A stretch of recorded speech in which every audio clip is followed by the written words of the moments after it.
The public officials in the United States and in Canada are using the lack of scientific studies as an excuse. They were told in Canada, in the Dane Commission, 1972, it says, you must start doing the research. They're saying there's not studies, we'll do the studies, and then they'll have no excuse to turn us down. I've met some venture capital people. They're raising big money. This is really expensive to run these clinical trials. And by year's end, we should be running trials with AIDS patients, and we're on the road to discovering why marijuana is effective. Marijuana is not a medicine, I'm sorry. With all due respect to all my clients, all my patients, everyone I represent, it's not a medicine. There's this notion that the government pot is no good. Do you buy that? Not really. I mean, first of all, it's a reasonable assumption that the government of Canada would not know how to grow marijuana. The product is improving as we speak, and when I mentioned running clinical trials with the corporate sector, by law we have to use their product. And I've been working on this for 10 years, and I'm not going to let my work be undercut by running clinical trials with substandard product. I'm trying to make marijuana no different than any other product you're going to buy in a pharmacy. I want to normalize it. I want to demystify it so the 50-year-old chemotherapy patient who's deathly afraid of smoking marijuana will have an alternative. I'm standing outside the Health Canada Office for Controlled Drugs and Substances right now, where we've been refused entry, and various phone calls to Health Canada from CBC Television for an interview have been declined.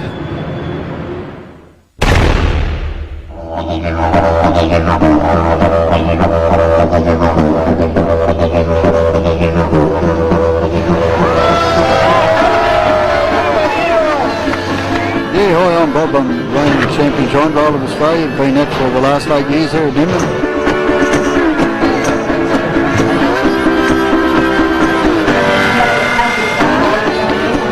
The culture surrounds this herb like no other thing. It's quite magic. And Canada, come to Australia and find out. It's hard to put into words. I suffer from nervous neurosis, and it gives me a clearer view into various aspects of life. Oh yeah, I've been smoking all day, been just off our heads. But the best lifestyle here, you look at Nimbin, take a look at all the people around. It's got meaning to it, this festival, and I believe that's why people come from all over the world, because it's about peace. Peace for pop. Oh, cannabis, we stand on guard for thee.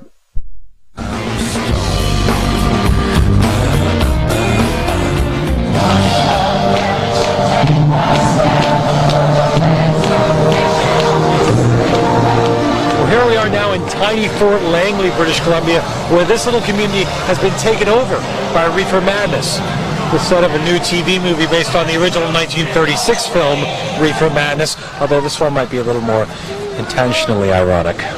We're satirizing the original 1936 film, which was, became a joke. The irony is people actually started smoking pot and watching this movie because it was such a laugh.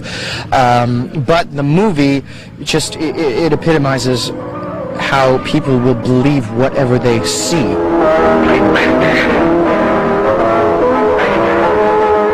take one puff of the weed and it looks as if they're on crack cocaine, heroin, methamphetamines all wrapped up into one.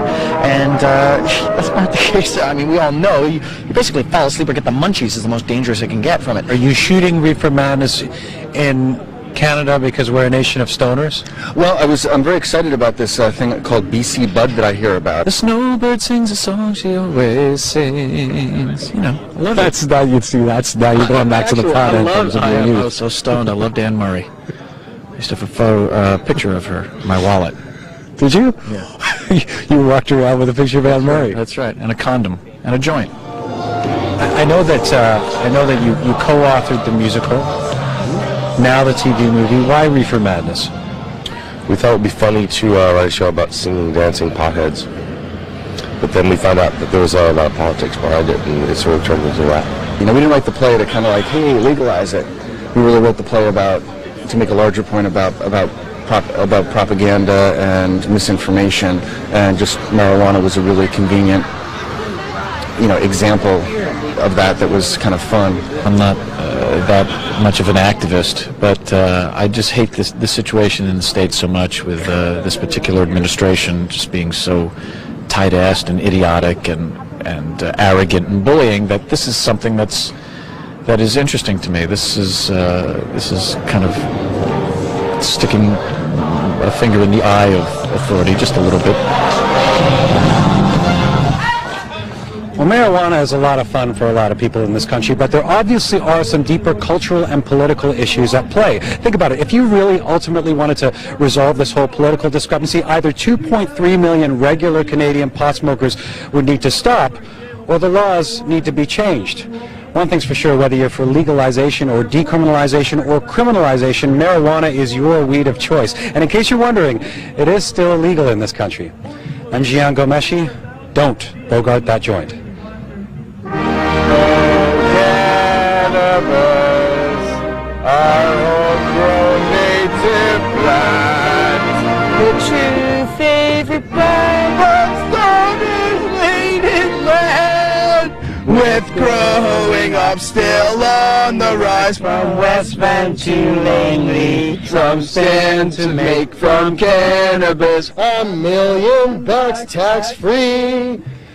Cops seize the plants occasionally, but cannabis sells internationally. Oh, cannabis, black catch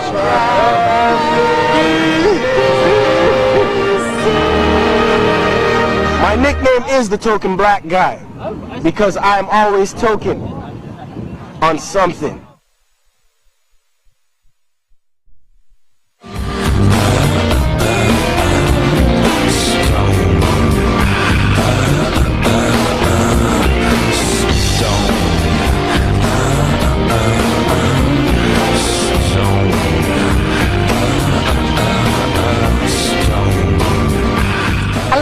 I'm Suhanna Marchand in Toronto. The dope dilemma. For decades, it has been the debate that can't be resolved. Should pot be legal?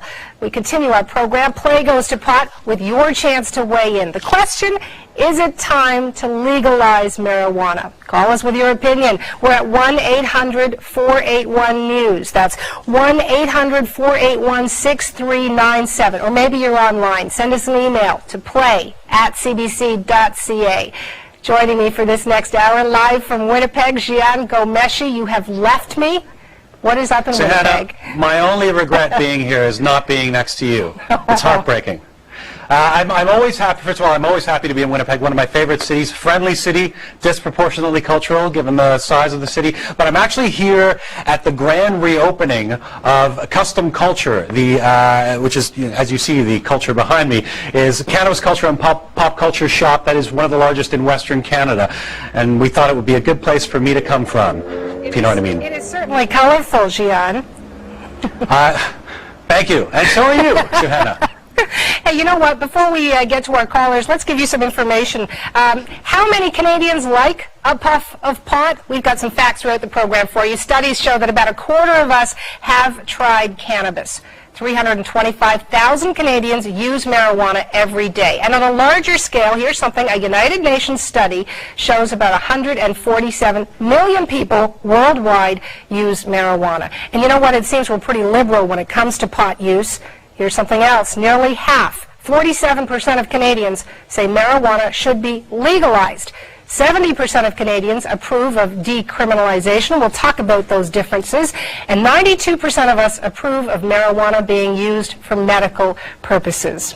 Well, legalizing pot, even decriminalizing it, hasn't been much of an issue in this federal election. But you know what? It is something politicians have been talking about for decades. In fact, it came up in the 1979 election debate. Here's what a couple of the leaders had to say.